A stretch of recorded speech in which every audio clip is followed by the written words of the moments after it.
जय हिंद दोस्तों। Land reforms start करेंगे। कल हमने ब्रीफली डिस्कस करा था लैंड एलोकेशन के बारे में।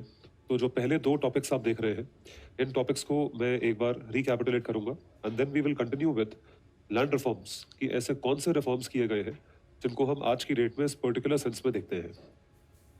तो जब लैंड एलोकेशन की बात होती है, लैंड एलोकेशन का मतलब होता है कितना लैंड ऐसा है जो कि एलोकेटेड था, जो कि ओन्ड था बाय पीपल।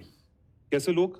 आप और हम जैसे लोग, आम नागरिक, जो कि हर तरह की एक्टिविटी करते हैं, उस जमाने में भी करते होंगे। तो उस जमाने की प्राइमरी एक्टिविटीज क्या होती थी? एग्रीकल्चर। तो mostly people use to practice agriculture. तो एग्रीकल्चरल एक्टिविटी को प्रैक्टिस करने वाले जितने भी लोग हैं वो फार्मर्स होते थे, और जो ओनरशिप ऑफ लैंड थी वो फार्मर्स के हाथ में होती थी। या तो फार्मर्स की अपनी लैंड होती थी या फार्मर्स जो है किसी दूसरे की लैंड पे खेती करते थे। लेकिन वो पूरा का पूरा प्रोसेस एक ऑर्गेनाइज्ड प्रोसेस था और कायदे से पूरा प्रोसेस इंप्लीमेंट होता था। हम बात कर रहे हैं प्री ब्रिटिश एरा की। We are talking up till 1770s, सन 1770, 1770, 1780 तक की बात आप समझ लीजिए, हम तब की बात कर रहे हैं। उसके बाद क्या होता है? ब्रिटिश रूल शुरू होता है। Presidency of Bengal, presidency of Bombay, followed by presidency of Madras. तीनों प्रेसिडेंसीज बनती हैं। गवर्नर जनरल्स बनते हैं हर एक प्रेसिडेंसी के, और गवर्नर जनरल ऑफ इंडिया भी बनाए जाते हैं। तो उस टाइम पे ये देखा गया कि जितने भी विलेजेस हैं, विलेजेस में प्राइमरीली एक्टिविटी होती थी एग्रीकल्चर, और जितने भी विलेजेस हैं एग्रीकल्चरल एक्टिविटी, क्योंकि एक ही इकोनॉमिक एक्टिविटी प्राइमरीली होती थी, वो थी एग्रीकल्चर। और agriculture was a self sustainable activity. Self sustainable activity का मतलब क्या है? कि हम अपने हिसाब से काम कर रहे हैं और वो मेरे लिए सस्टेन कर रहा है। It is sustaining for me. मुझे जरूरत नहीं है किसी और पर डिपेंडेंट रहने की। मतलब आज के फार्मर्स को ज्यादा जरूरत पड़ रही है गवर्नमेंट के ऊपर डिपेंडेंट रहने की, क्योंकि या कुछ भी हो सकता है। आप ये समझ के चलिए, या तो फार्मर्स को बहुत ज्यादा फ्रीबीज की आदत डाल दी है इन टर्म्स ऑफ कि जितने भी इनपुट चाहिए वो सारे के सारे फ्री हैं, चाहे वो बिजली हो, पानी हो, पेस्टिसाइड हो, इंसेक्टिसाइड हो, फर्टिलाइजर हो, ये सब ऑलमोस्ट फ्री ऑफ कॉस्ट है। चाहे फार्मर को आप पीएम किसान के रूप में कुछ सुविधा दे रहे हो, वो तो बिल्कुल ही एडेड है, यूनिवर्सल बेसिक इनकम हो गई। उसके बाद आप किसानों को एमएसपी दे रहे हो, फिर आप उनको फसल बीमा योजना दे रहे हो, ऐसे कर करके आप 10 चीजें दे रहे हो। उस जमाने में कुछ चीजें देते थे? नहीं, देयर वाज नथिंग। लेकिन फिर भी एग्रीकल्चरल एक्टिविटी अपने आप को सेल्फ सस्टेन करती थी। You did not require all these things, but still agriculture was a self sustainable activity. इसका मतलब farmers in that era 250 years, 300 years back were more successful as compare to farmers of today. ये बात आप मानते हैं? तो इस चीज में हमने क्या चीज देखी कि क्योंकि वो सेल्फ सस्टेनेबल यूनिट्स थे, क्योंकि उनको किसी और की रिक्वायरमेंट नहीं थी, बाहर के लोगों की रिक्वायरमेंट नहीं थी, विच इज वाई उन्होंने क्या किया? What did they do? They specifically said that we have to make the farmers or the farming community dependent on us. हम पे dependent बनानी है। वो dependent कैसे बनाई जाएगी? How will you make those people dependent on you? वो dependence जो है वो करी गई किसके जरिए करी गई? वो करी गई by adopting systems of exploitative taxation. I repeat, that was done by adopting systems of exploitative taxation. Tax जो है वो पहले भी लागू होता था। टैक्स तो हमेशा से था, चाहे वो मुगल रूल हो, चाहे वो मौर्यन रूल हो, चाहे वो कोई भी रूल हो, हमेशा कुछ टैक्स का अमाउंट जो है वो आपको देना पड़ता था। जो भी जिस किंगडम के आप पार्ट हो, जो भी किंग है, जो भी रूलर है वहां के, you had to pay some tax. But that tax was not exploitative. That tax was considered to be a part of income which was supposed to be paid for multiple things. Same चीज, जैसे आज की date में आपको हमें national security available है, तो उस जमाने में भी लोगों को नेशनल सिक्योरिटी अवेलेबल रहती हो चाहिए होगी।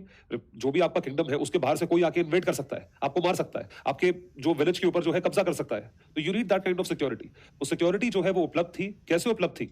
It was available by the ruler, by the king. उसकी एवज में वो टैक्सेस लेते थे। तो टैक्सेस दिए जाते थे, लेकिन उन टैक्सेस को एक्सप्लॉयटेटिव टैक्सेस किसने बनाया? ब्रिटिश राज ने बनाया।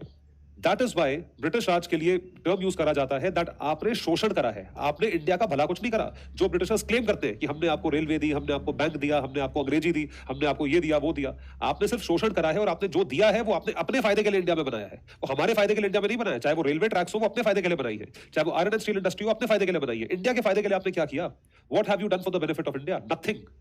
That is why it is called that they have considered organized loot in India.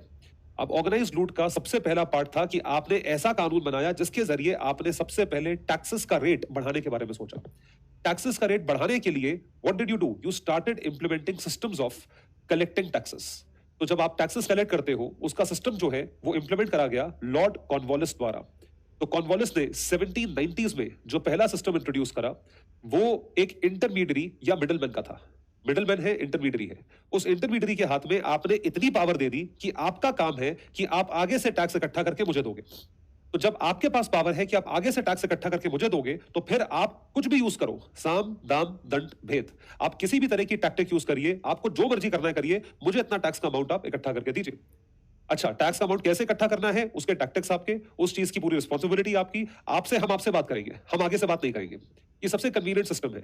एक आदमी से बात करना एज कंपेयर टू सारे फार्मर से बात करना क्या आसान है, but you have to talk to one middleman. तो आपने मिडलमैन से बात करी, तो जो मिडलमैन था उसको आपने पावर दी कि आप जमीनों पे जो खेती करने वाले फार्मर्स हैं उनसे आप निकाल के हमें टैक्सेस का अमाउंट दोगे। तो उनको क्या नाम दिया गया?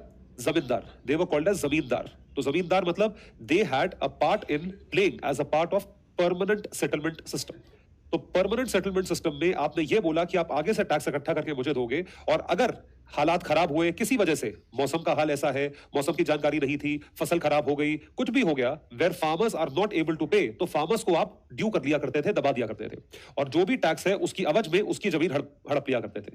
You used to capture that person's land, that farmer's land, which is why it was called as absentee landlordism. क्योंकि एब्सेंटी लैंडलॉर्डिज्म कब हुआ? एक मिडलमैन है, उसने टैक्स इकट्ठा करने की रिस्पॉन्सिबिलिटी ली है, जब तक टैक्स आ रहा है तब तक ठीक है। अब वो बेचारा फार्मर टैक्स नहीं दे पाया, तो आपने क्या कर लिया? उसकी जमीन हथिया ली। अब जब जमीन हथिया ली, आप जमींदार हो, लैंड के ओनर आप हो, लैंड अलॉटमेंट हो गई, लैंड के ओनर आप हो। अब जो है आप लैंड ओनर हो, आप लैंडलॉर्ड हो, लेकिन उस लैंड को आप यूज कर रहे हो एक टेनेंट को देने के लिए कि तुम इस जमीन पे खेती करो। पहले ये तुम्हारी जमीन थी, तुम अपनी जमीन पे खेती कर रहे थे, अब ये मेरी जमीन है, तुम मेरी जमीन पे खेती कर रहे हो। I am not an active farmer, you are an active farmer, I am an absentee landlord. ये टर्म सुना होगा आप लोगों ने, एब्सेंटी लैंडलॉर्डिज्म। मैं एब्सेंट हूं, मतलब मेरा कोई काम नहीं है इसमें, मेरा काम सिर्फ ये है कि मैं रेंट खाता हूं। Absentee landlordism. This is something that was applicable way back in 1790s. अब इसमें एक्सप्लॉयटेशन ये है कि टैक्स के रेट का कोई अंत नहीं है।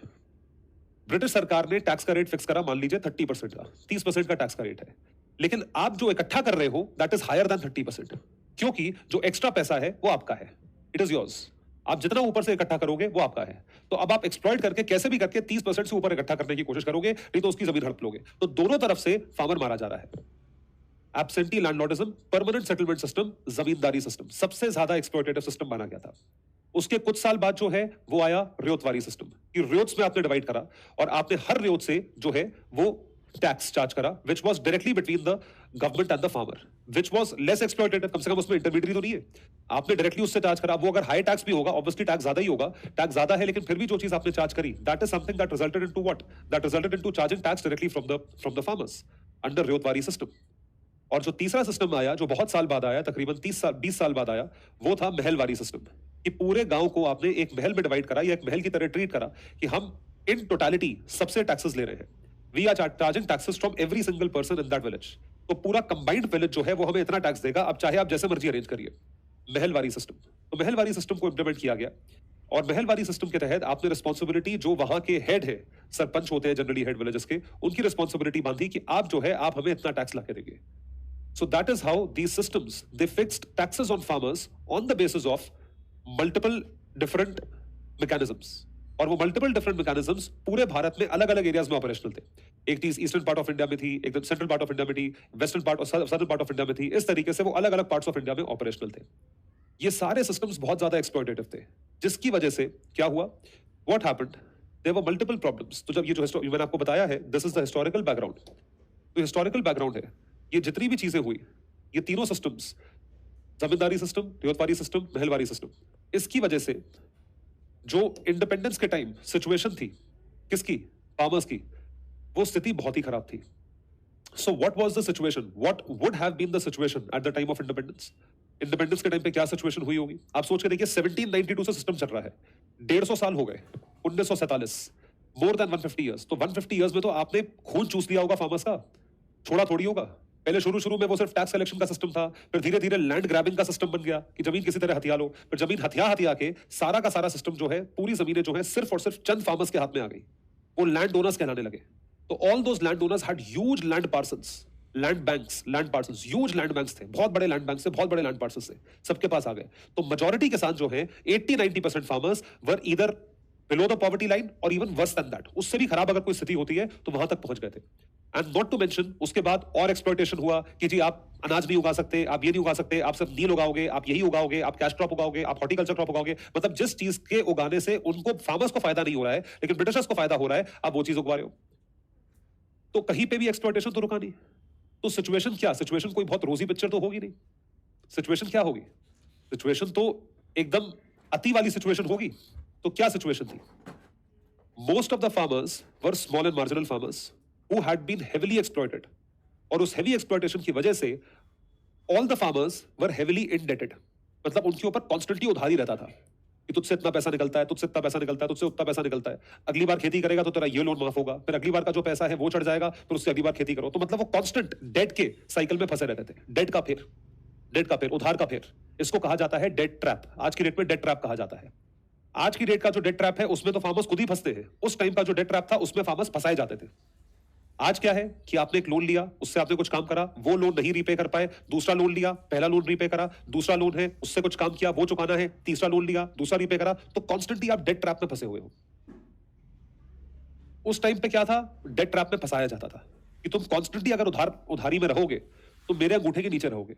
जो एब्सेंटी लैंडलॉर्ड्स थे, जो जमींदार थे, वो ये चाहते थे कि ये दबा रहे, हमेशा उधारी निकलती रहेगी तो उसे धमका के काम करवाते रहेंगे। तो दे वर हेविली इंडेटेड, सबसे बड़ा एक्सप्लॉयटेटिव मैकेनिज्म।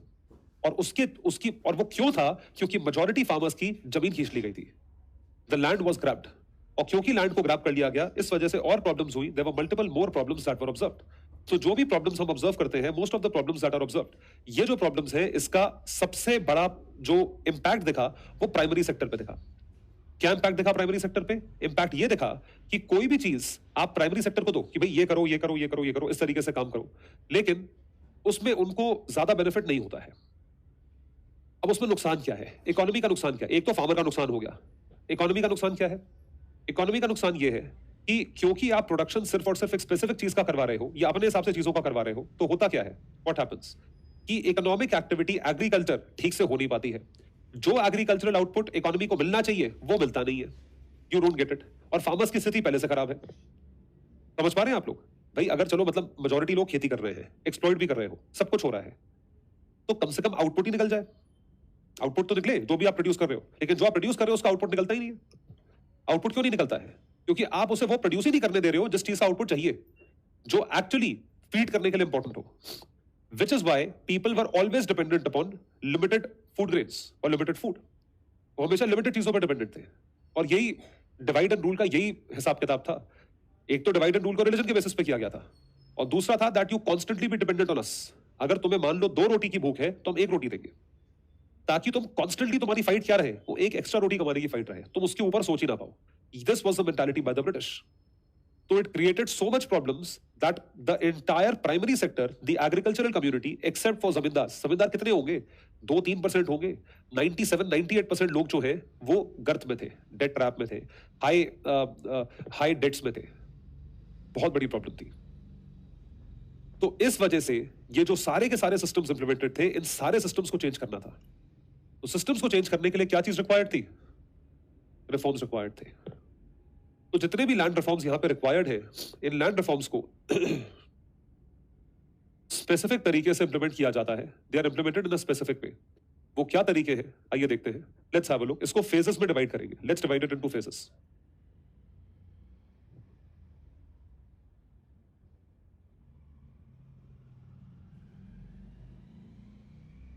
जूम आउट करो उसे कैमरे में।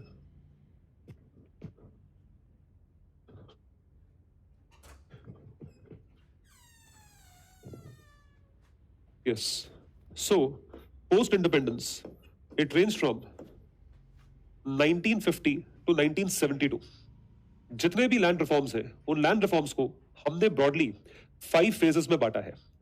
जब आप किताबें पढ़ेंगे तो उसमें लैंड रिफॉर्म्स को 4 फेजेस में बांटा हुआ है, लेकिन क्योंकि जो नए लॉज आए हैं उसको मद्देनजर रखते हुए मैंने 5 फेजेस में बांटा हुआ है। जो 5th फेज है वो प्रेजेंट ऑनगोइंग फेज है लैंड रिफॉर्म्स का। तो इस चीज को हम इंप्लीमेंट करने वाले हैं। We are about to implement it, the first phase of land reforms.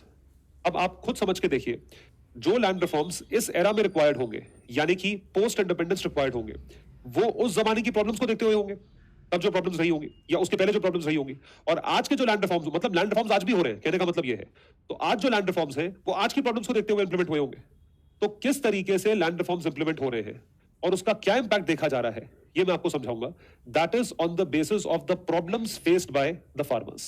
So the first phase of land reforms, आइए देखते हैं।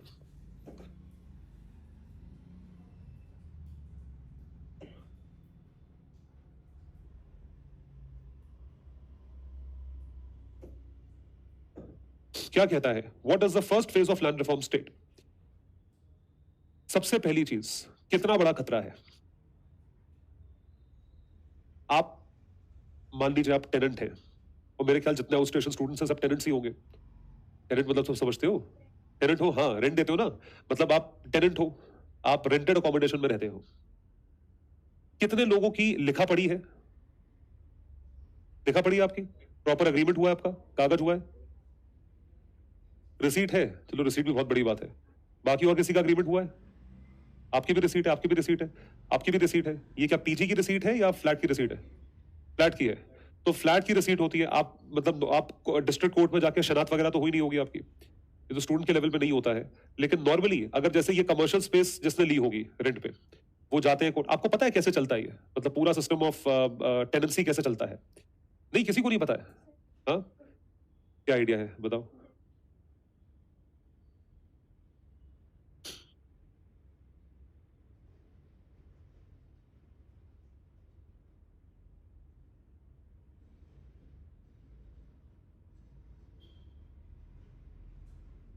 बिल्कुल ठीक बात है। तो हाँ जी, एक रेंट अग्रीमेंट बनता है। नॉर्मली रेंटेड अकोमोडेशन अगर आप लेते हैं तो आप टेनेंट होते हैं, अगर आप ले रहे हैं तो जो प्रोवाइड करता है वो लैंडलॉर्ड है, जिसको अकाउंटिंग की भाषा में लेसर कहा जाता है, और जो लेता है लेसी। तो the person who is taking the place on on rent is called the tenant. वो टेनेंट है और वो रेंट पे ले रहा है। अब इस चीज में दोनों के बीच में, लैंडलॉर्ड और टेनेंट के बीच में कागज होते हैं। कागज का मतलब होता है एक अग्रीमेंट होता है। वो अग्रीमेंट होता है एक बाकायदा प्रॉपर स्टैम्प पेपर के ऊपर एक अग्रीमेंट एग्जीक्यूट करा जाता है, और वो अग्रीमेंट जो है वो डिस्ट्रिक्ट कोर्ट में सबमिट करा जाता है। दोनों पार्टीज की फोटोज लगती है, दोनों पार्टीज की शनाख्त होती है, जज के सामने होती है। वो साइन करते हैं, हम दोनों साइन करते हैं। आधार कार्ड के बेसिस पे वहां पे फोटो खिंचती है, जो फोटो वहां खिंचती है वही फोटो लगाई जाती है। और इस तरीके से एक रेंटल अग्रीमेंट जनरली 11 महीने का बनता है। It is made for 11 months. और ये पहले से डिसाइडेड होता है कि रेंट क्या होगा। आप बीच में किसी भी टेनेंट को निकलने के लिए एकदम से नहीं बोल सकते, उसके लिए आपको नोटिस पीरियड देना पड़ता है। जितना टाइम उसमें लिखा होता है उतने दिन का नोटिस देना पड़ेगा। और उसी के साथ साथ अगर टेनेंट को छोड़ना है वो भी नोटिस देगा, उतने ही टाइम का नोटिस देगा, जो भी है 1 महीने 2 महीने का नोटिस होता है। उसके अकॉर्डिंग ही किसी को नौकरी से, मतलब किसी को घर से निकाला जा सकता है या कोई घर से निकल सकता है। दोनों ही सिनेरियोज में ये चीज होती है। उसमें लैंडलॉर्ड ये भी स्टेट करते हैं कि आप हमें पोस्ट डेटेड चेक्स दे दीजिए, पीडीसी दे दीजिए। जैसे 11 महीने के 11 चेक लिख दो अलग अलग डेट्स के उसी महीने के, जैसे 1 नवंबर, 1 दिसंबर, 1 जनवरी, 1 फरवरी। तो वो चेक फिर 1 फरवरी को जाके वो बैंक में डालेंगे, अपना रेंट विड्रॉ कर लेंगे, रेंट ले लेंगे। इस तरीके से पीडीसीज साइन होते हैं, पोस्ट डेटेड चेक साइन किए जाते हैं। तो पूरा का पूरा अग्रीमेंट बनता है और आप आके घर पे रहने लगते हो, राइट? उस अग्रीमेंट की जरूरत क्या है? जब तक आप घर पे रह रहे हो, रेंट टाइम पे जा रहा है, कोई दिक्कत नहीं है। जब किसी टाइप की क्राइसिस आती है, क्राइसिस का मतलब यह है कि आपको रातों रात बाहर निकाल दिया और सब कुछ सही है, उसके बाद भी निकाल दिया, कि आप पूरा रेंट टाइम पे दे रहे हैं, किसी तरह की कोई जो है गलत हरकत नहीं हो रही है, आप फ्लैट में अपार्टमेंट में कोई चीज गलत नहीं कर रहे हैं, आप वही कर रहे हैं जो उस बिल्डिंग में एक्सेप्टेबल है, रिक्वायर्ड है, कोई गुंडागर्दी की कंप्लेंट्स नहीं आ रही है, उसके बाद भी निकाल दिया। तो क्या चीज एनफोर्सेबल है? Agreement, rent agreement. और दूसरी तरफ अगर टेनेंट छोड़ के भाग जाए, अगर टेनेंट बोले कि मैं तो जा रहा हूं और मैं चेक मत डालना, आज के बाद चेक बाउंस हो जाएगा, तो बोलेगा अरे भैया, आप अग्रीमेंट के अनुसार आपको 1 महीने का नोटिस देना पड़ेगा। उस 1 महीने का नोटिस जो है आप दोगे, उसमें मैं दूसरा टेनेंट ढूंढूंगा, तब जाके आप छोड़ोगे। तो 1 महीने का नोटिस दोगे मतलब 1 महीने का रेंट मेरे पास आपसे आना चाहिए। तो वो भी चीज किसके थ्रू एनफोर्सेबल होगी? अग्रीमेंट के थ्रू, इसलिए अग्रीमेंट करा जाता है। ठीक बात है। अब इस सेम कॉन्सेप्ट को आप अप्लाई करिए अपनी सिचुएशन में, जहां पर आप रह रहे हैं एज अ टेनेंट। कितने स्टूडेंट्स पीजीज में रहते हैं? कितने स्टूडेंट्स ऐसे जगहों पे रहते हैं जहां पर कोई अग्रीमेंट नहीं होता? रिसीट तो आप अब बता रहे हो।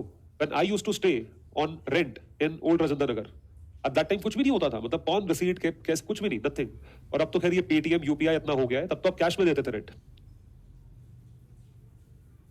आज भी स्टूडेंट्स ऐसे रहते होंगे कि जहां पे कुछ कागज नहीं होते हैं दो पार्टीज के बीच में। अगर किसी तरह के कागज नहीं होते हैं दो पार्टीज के बीच में, सब चीजें जो है वैसे ही मुंह जबानी चलती है, और आज एकदम से आपके लैंडलॉर्ड बोलते हैं कि घर खाली करो, आज या कल में, एक 24 घंटे का टाइम है, आप घर खाली करिए, तो आपको कैसा लगेगा? हाउ विल यू फील कि भाई आज एकदम से कैसे खाली कर दूं?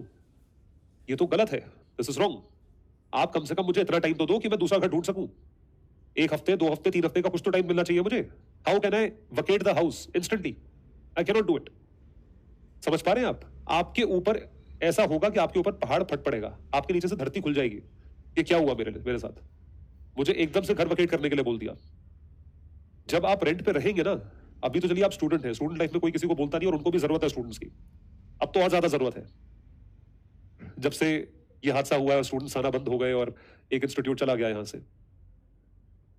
लेकिन जब आप प्रोफेशनल लाइफ में आते हैं, ठीक है, आप अपने दोस्तों से पूछिए जो अपने घर से दूर शहरों में काम कर रहे होंगे, दिल्ली, गुड़गांव, बॉम्बे, नवी मुंबई, बैंगलोर, हैदराबाद, चेन्नई काम कर रहे होंगे, सब रेंट पे रहते होंगे। रेंट पे रहना अपने आप में एक नाइटमेयर है। It is a nightmare. हर जगह जाइए, सारा काम खुद कराइए। जरूरी नहीं आपको सब हर जगह फुल्ली फर्निश्ड रेंटल अपार्टमेंट्स मिले। आपको यहां तक कि आरओ भी लगवाना पड़ सकता है, आपको अपने हिसाब से फर्निशिंग करवानी पड़ सकती है, आपको साफ सफाई खुद करवानी पड़ सकती है, चीज यूजेबल कंडीशन में नहीं है, आपको वाईफाई कनेक्शन खुद का लेना पड़ेगा, आपको मेंटेनेंस भी खुद देनी पड़ेगी, आपको सारी चीजें खुद सेट करनी पड़ेगी। अगर आपको मेड की सर्विस चाहिए वो भी खुद लगानी पड़ेगी, खाना पीना सब कुछ खुद। सब कुछ अगर आप घर पे रह रहे हो तो आप बहुत लकी हो। सब कुछ आपको खुद करना पड़ेगा। फिर ऐसा होता है कि 6, 7, 8 महीने या 11 महीने बाद आपको घर बदलना पड़े, फिर आपको पूरा प्रोसेस दोबारा करना पड़ेगा। चाहे सेम शहर में हो चाहे दूसरे शहर में हो, सेम प्रोसेस दोबारा करना पड़ेगा। शिफ्ट करो, वहां जाके फिर यही सारे काम करो, फिर अप्रूवल्स लो, फिर वाईफाई कनेक्शन लो, फिर जाके वो शनाख्त करवाओ, पूरा प्रोसेस दोबारा करना पड़ेगा। You have to do everything yourself. कितनी दिक्कत वाली बात है।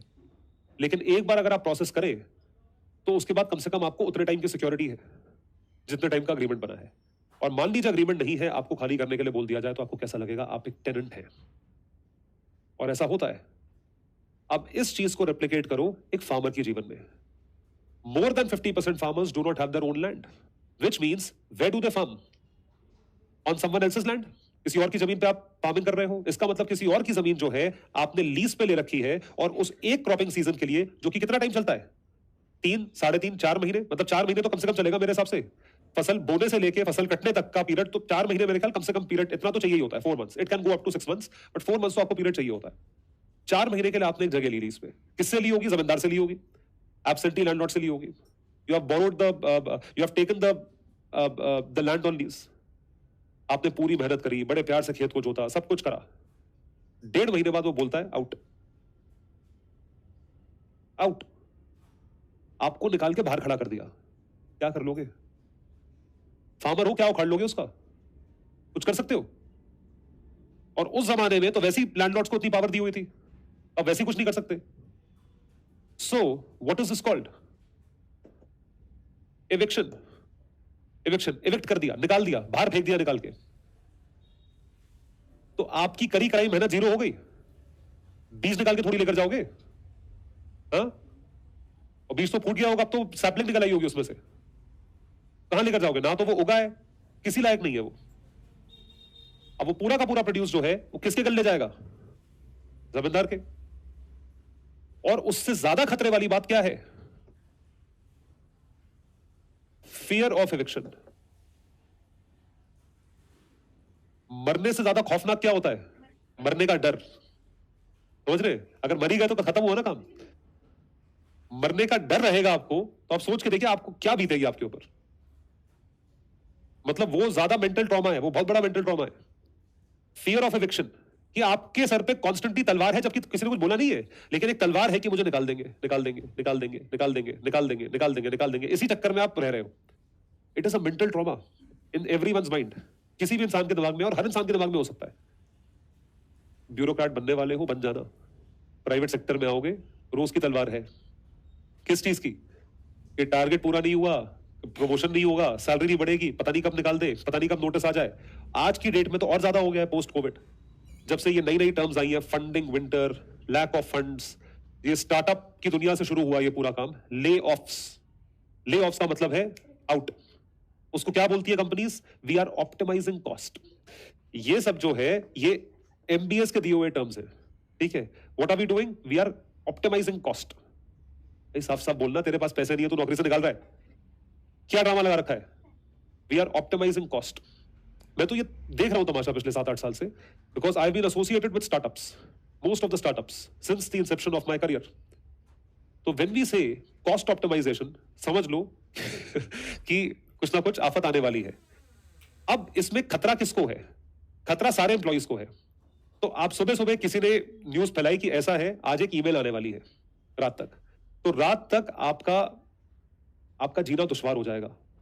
आप कुछ नहीं कर पाओगे तरीके से, आप ना खा पाओगे, ना पी पाओगे, ना घूम पाओगे, ना बात कर पाओगे कि पता नहीं कब ईमेल आ जाए कि you have been laid off. और ले ऑफ करने की भी एक तमीज होती है कि नोटिस पीरियड दिया जाता है, 2 महीने का पीरियड दिया जाता है, इतने में नई नौकरी ढूंढ लो या कुछ कर लो। स्टार्टअप्स कुछ नहीं करते, laid off with effect from today.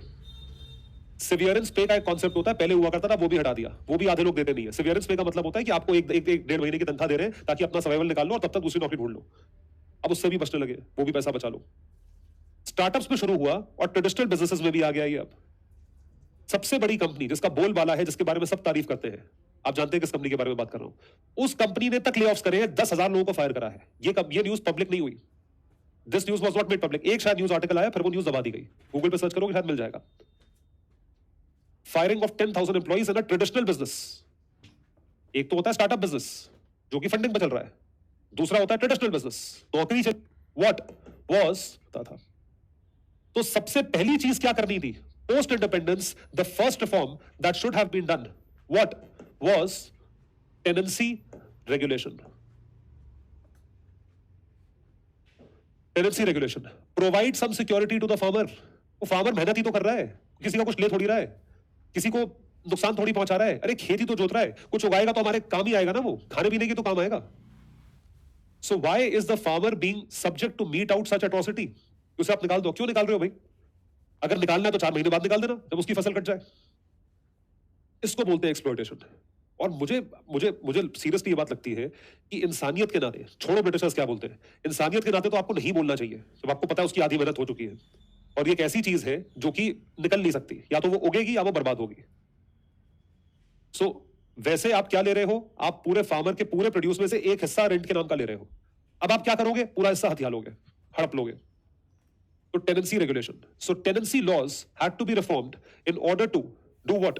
In order to make sure that farmers do not have this fear of eviction. उनका fear of eviction हमेशा से ना हो। They should not have the fear of eviction. ये एक बहुत बड़ा point था। उसके बाद दूसरी चीज,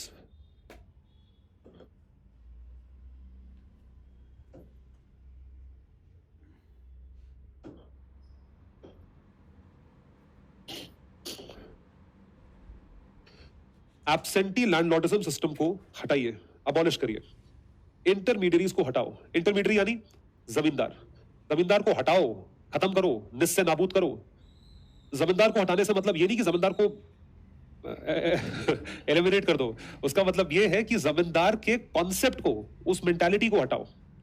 उस मेंटालिटी को हटाने से मतलब ये है कि जिन लोगों की मेंटालिटी में वो एक्सप्लॉयटेशन लिखा है, उस मेंटालिटी को हटाओ, जमींदारी मेंटालिटी को हटाओ, जमींदारी सिस्टम को हटाओ।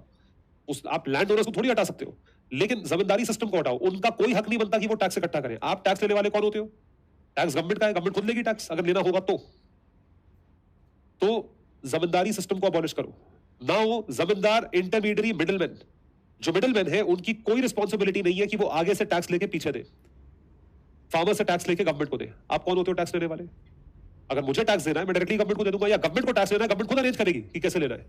बीच में इंटरमीडियरी कौन होता है? और इंटरमीडियरी अगर कोई होगा तो वो डिपार्टमेंट होगा, वो आप थोड़ी होगे बीच में, that will take the tax. तो जमींदारी सिस्टम को अबॉलिश किया जाए, abolish the zamindari system, very very important. इसमें एब्सेंटी लैंडलॉर्डिज्म के सिस्टम को अबॉलिश नहीं करा जा रहा है। लैंडलॉर्ड्स पहले भी एग्जिस्ट करते थे, आज भी करते हैं, आगे भी करेंगे, क्योंकि लैंडलॉर्ड होता कौन है? जिसकी जमीन होती है, जिसकी लैंड होती है। अब जिसकी सरप्लस लैंड है वो ऑब्वियसली क्या करेगा? वो ऑब्वियसली अपनी लैंड को लीज पे चढ़ाएगा। अब जब लैंड को लीज पे चढ़ाएगा तो उसका रेंट भी लेगा। रेंट लेने में कुछ गलत नहीं है, आप रेंट चार्ज करिए। ऑब्वियसली बात है, आपका काम अगर रेंटल इनकम का है तो रेंट तो लोगे ही, बट आप रेंट के ऊपर टैक्सेस का अमाउंट नहीं लोगे, you will not charge that. तो वो जो सिस्टम है जमींदारी का वो अबॉलिश किया गया। The system of zamindari was abolished. This was the second reform that had to be implemented. Zamindari Abolition Act via Zamindari Abolition System that abolished zamindari.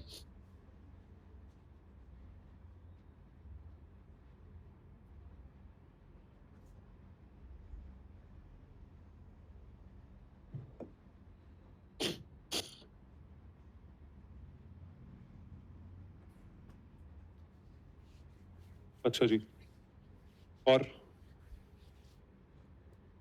क्या करें?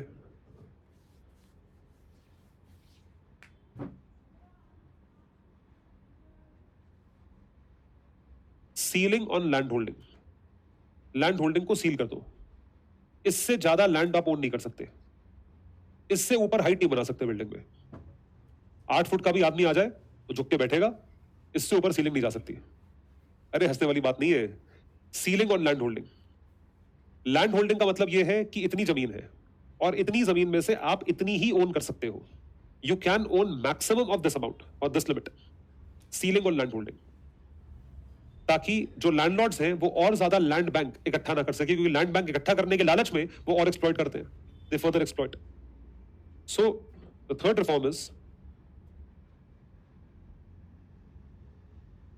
Land holding should be fixed.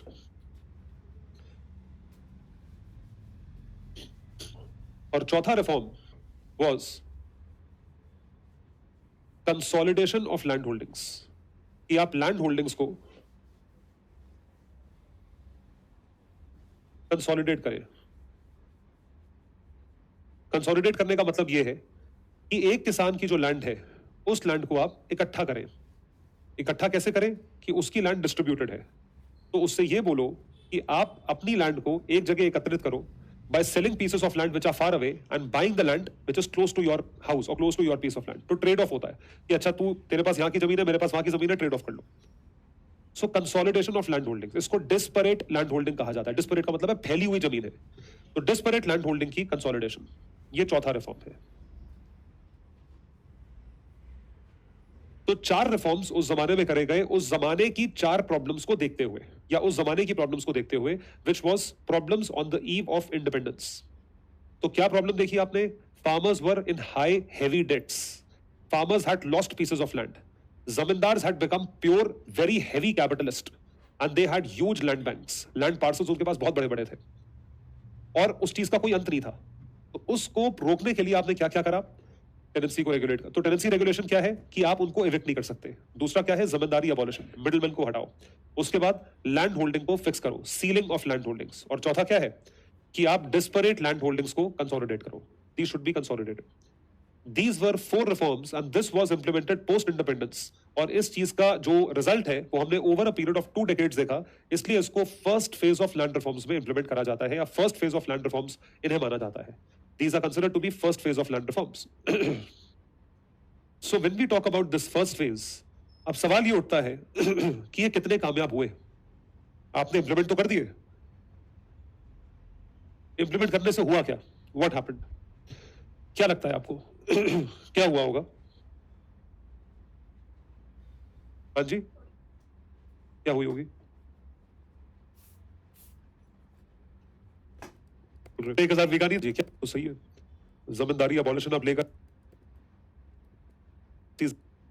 Implement किया गया, this was implemented है, उस पे आप agree करोगे। लिखा पढ़ी तो नहीं है, लेकिन टेनेंसी रेगुलेशन लॉज लाए गए थे जिसके तहत इस चीज को इंप्लीमेंट किया गया, दिस वाज इंप्लीमेंटेड। दूसरा है जमींदारी सिस्टम, मिडिलमैन मेंटालिटी काफी हद तक सॉल्व करी गई, और जो मिडिलमैन टैक्सेस चार्ज किया करते थे वो तो पावर उनसे छीन ही ली गई। तो this problem was also to some extent it was successful, in fact to quite an extent it was successful. अब बारी आती है सीलिंग पे। सबसे बेवकूफी का जो रिफॉर्म था वो ये था, आप कैसे बोल सकते हो कि इससे ज्यादा जमीन आप नहीं खरीद सकते? You can not buy more land than this. आप बोल ही नहीं सकते किसी को। आप कुछ खरीदने जा रहे हो, आपको कोई लिमिट कर ही नहीं सकता डेमोक्रेटिक कंट्री में। Nobody can limit that. और अगर लिमिट कर भी रहा है तो जो कानून बनेगा वो प्रोस्पेक्टिव बनेगा। प्रोस्पेक्टिव का मतलब क्या है? कि आज से कानून अप्लाई हो रहा है और आगे आने वाले टाइम में आप इससे ज्यादा जमीन नहीं खरीद सकते। वो रेट्रोस्पेक्टिव अप्लाई थोड़ी कर सकता है। रेट्रोस्पेक्टिव का मतलब किसी के पास 100 साल पहले से ज्यादा जमीन है, उस पर आपने आज सीलिंग लगा दी, अब जो एक्स्ट्रा लैंड है वो हम जब्त कर लेंगे। ऐसे कैसे कर लोगे भाई? How is that possible? कि आपकी एक्स्ट्रा जमीन है, हाँ है, तो क्या करें? क्या करें? आपने कानून बनाया तो एक्स्ट्रा जमीन आप ले जाओगे?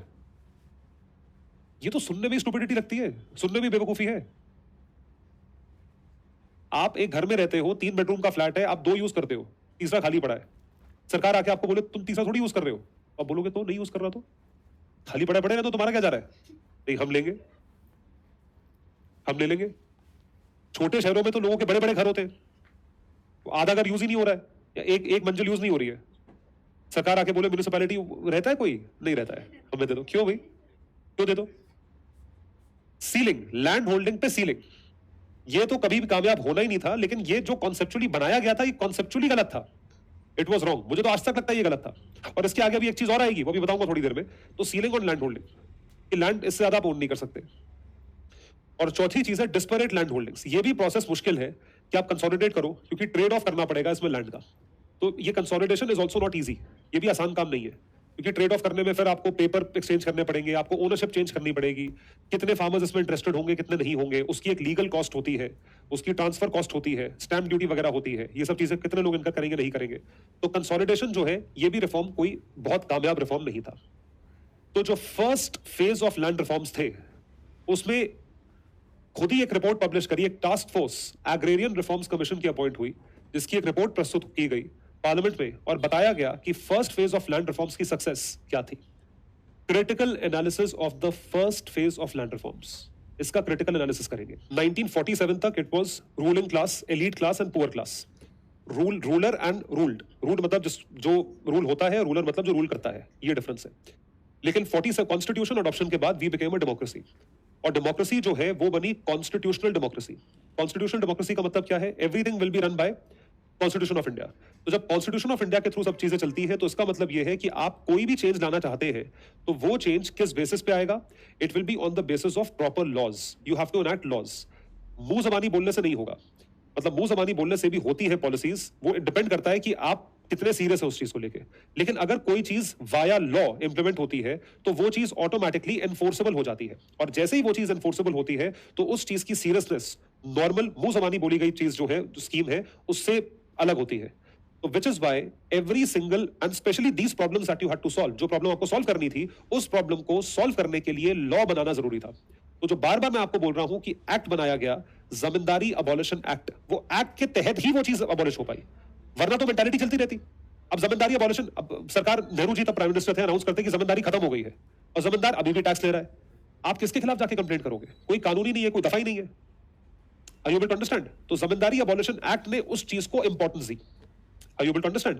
So, after independence, attempts had been made to alter the pattern of distribution of land holdings on the basis of 4 types of experiments. Land reforms from above through legislation on the lines broadly indicated by central government, enacted by state legislators, and finally implemented by the agencies of state government. Mark it important. Law कौन बनाएगा? Central government बनाएगी। So this is something that would be made. So ये चीज हुई। उसके बाद आप देख सकते हैं land reforms from above, as in the case of Telangana, ये मैं आपको भी आगे पढ़ाऊंगा, and Naxal movement also to some extent in the case of land grab movement, जमीन को हथियाना है। Land reforms through legislative enactments from above, और from above का मतलब है सेंटर, सबकी थोड़ी बहुत सक्सेस देखी गई थी। पूछ रहा है, और ये अभी 2016 का क्वेश्चन है, 2016 है। उनके लिए तो शॉक हुआ। ये तो चलो हमारे सामने फिर सैंपल क्वेश्चन है, उस टाइम जो स्टूडेंट्स बैठे होंगे उनके लिए तो शॉक हुआ होगा कि क्या पूछ रहा है। लैंड रिफॉर्म्स तो आज तक, मतलब 2013 का एक आखिरी कानून आया जो थोड़ा बहुत सक्सेसफुल है, उसके पहले कोई कानून सक्सेसफुल नहीं रहा है। मेरे ख्याल जमींदारी अबॉलिशन एक्ट सक्सेसफुल रहा है बस, उसके सिवा कुछ सक्सेसफुल नहीं रहा है। उसके बाद भी क्वेश्चन पूछ सक्सेस पे पूछ रहा है, और ये अभी 2016 का क्वेश्चन है, 2016। अब 150 वर्ड्स इस पे लिखने हैं, तो पहला part of question is discuss the role of land reforms. तो रोल ऑफ लैंड रिफॉर्म्स तो ये लिखोगे आप, 70-75 वर्ड आप फर्स्ट पार्ट में ये लिखोगे। तो फर्स्ट पैराग्राफ जो है वो ये आएगा कि लैंड रिफॉर्म्स में क्या क्या हुआ, what all reforms had been done.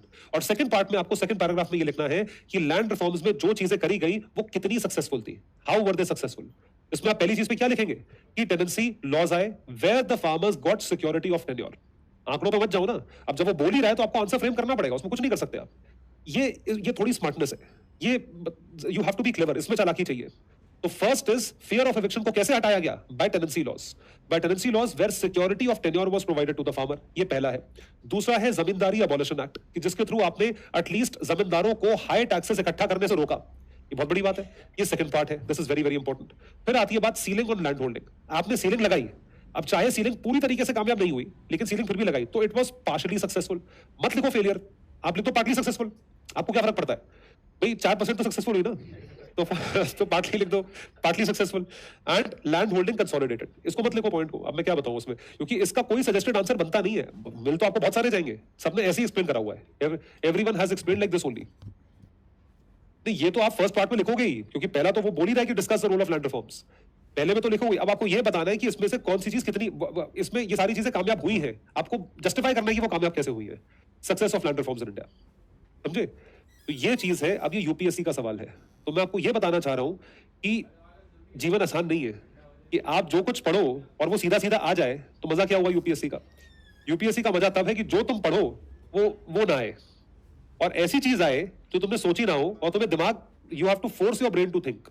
और एक्चुअली एज अ ब्यूरोक्रेट आपको यही चीज करनी है रोज के हिसाब से। You have to take 100 decisions on a daily basis on problems which you have not encountered before. जो आपने सोचा भी नहीं कि इस टाइप की प्रॉब्लम आ सकती है, वो प्रॉब्लम आ रही है।